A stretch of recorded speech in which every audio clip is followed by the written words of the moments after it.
নমস্কার বন্ধুরা। শুধু আলু দিয়ে যে এত সুস্বাদু একটা রেসিপি তৈরি করা যায় না দেখলে বিশ্বাসই করবে না।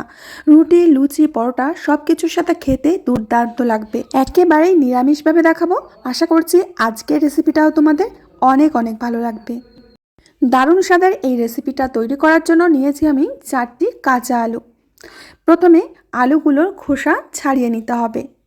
অনেকেই আলু খেতে পছন্দ করে না, তো এইভাবে যদি আলুর নিরামিষটা রান্না করে দেওয়া হয় তারা কিন্তু আঙুল চেটে পুটে খাবে।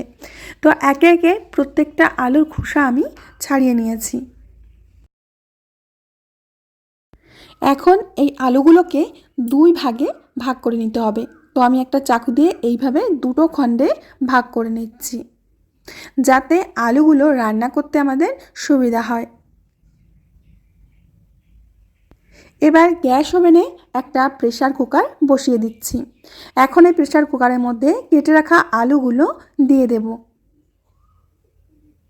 সমস্ত আলুগুলো দিয়ে আলু সিদ্ধ করার জন্য আমি এখানে কিছুটা জল দিয়ে দিচ্ছি। এখন প্রেসার কুকারের ঢাকনাটা বন্ধ করে 3 থেকে 4টি সিটি দিয়ে আলুগুলোকে সিদ্ধ করে নিতে হবে।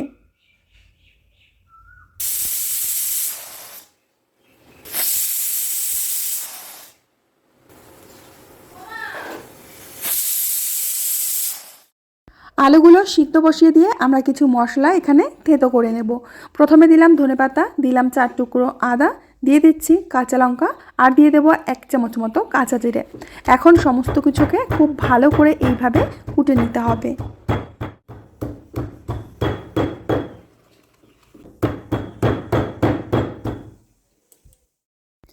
এরই মধ্যে আমাদের আলুগুলো আশা করি সিদ্ধ হয়ে গেছে।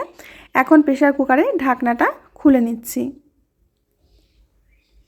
এবার জল থেকে আলু সিদ্ধগুলো তুলে নিতে হবে, তুলে আলাদা করে নিতে হবে।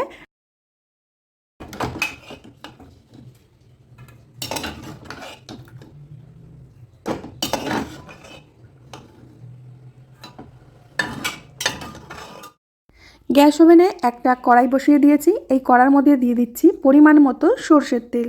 তোমরা চাইলে সাদা তেলেও রান্নাটা করতে পারো। তেলটাকে প্রথমে খুব ভালো করে গরম করে নেব। দিয়ে দেব জিরা ফোড়ন, দিয়ে দেব কুটে রাখা ধনেপাতা। এখন একটু নাড়াচাড়া করে এর কাঁচা গন্ধটা বেরিয়ে যায় ততক্ষণ পর্যন্ত একটু ভাজতে হবে। অন্যদিকে আমরা একটা মশলা তৈরি করব। এর জন্য দিয়ে দিলাম লঙ্কা গুঁড়ো, হাফ চামচ হলুদ গুঁড়ো, হাফ চামচ ধনিয়া গুঁড়ো আর লবণ। এবার জল দিয়ে খুব ভালো করে মশলাটাকে মিশিয়ে নিতে হবে। এখানে আরও একটু জল আমরা দিয়ে দেব। একেবারে পাতলা একটি মশলা তৈরি করে নিয়েছি। এবার লিকুইড মশলাটা দিয়ে দেব।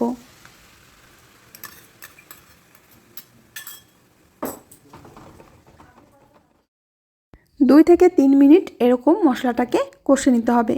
কষে নেওয়ার পর এর মধ্যে দিয়ে দেব আমরা পরিমাণ মতো জল। এবার এই জলটাকে মানে এই ঝোলটাকে ফুটিয়ে নিতে হবে কিছুক্ষণের জন্য। তো আমরা 3 থেকে 4 মিনিট ঝোলটাকে ফুটিয়ে নিয়েছি।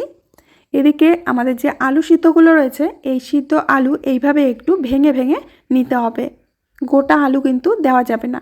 এইভাবে আমি একটু ভেঙে নিচ্ছি। এতে খেতেও দারুণ লাগবে আর দেখতেও ভালো লাগবে। এবার ফুটন্ত গ্রেভির মধ্যে আমরা আলুগুলো দিয়ে দেবো। কেমন? তো সমস্ত আলুগুলোই আমি দিয়ে দিয়েছি। আলু দিয়ে এবার রান্না করে নিতে হবে 4 থেকে 5 মিনিট হাই ফ্লেমে। তো 4 থেকে 5 মিনিট আমরা হাই ফ্লেমে রান্না করে নিচ্ছি। মাঝে মাঝে একটু নেড়েচেড়ে দিতে হবে। 4 থেকে 5 মিনিট রান্না করে নেওয়ার পর দিয়ে দেবো এতে গরম মশলা হাফ চামচ, আর দিয়ে দেব কসুরি মেথি। ভালো করে হাতের মধ্যে এইভাবে ঘষে নিয়ে দিয়ে দিতে হবে। এবার খুব ভালো করে মিশিয়ে নেব। দারুণ স্বাদের আলুর নিরামিষ কিন্তু আমাদের একেবারেই রেডি। দেখতে পাচ্ছ যে গ্রেভিটা কতটা ঘন হয়ে গেছে। এর থেকে বেশি ঘন করার দরকার নেই। এখন নামিয়ে নেব।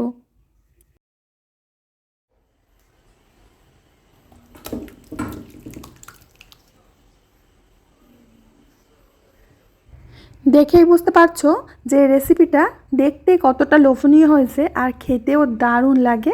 রুটি, লুচি, পরোটা যে কোনো কিছুর সাথে খেতে দুর্দান্ত লাগবে। তো বন্ধুরা, আশা করছি আজকের রেসিপিটাও তোমাদের অনেক ভালো লেগেছে। ভালো লাগলে বন্ধুদের সাথে শেয়ার করবে। আমি আজ এখানেই বিদায় নেব, আবার আসবো নতুন রেসিপি নিয়ে।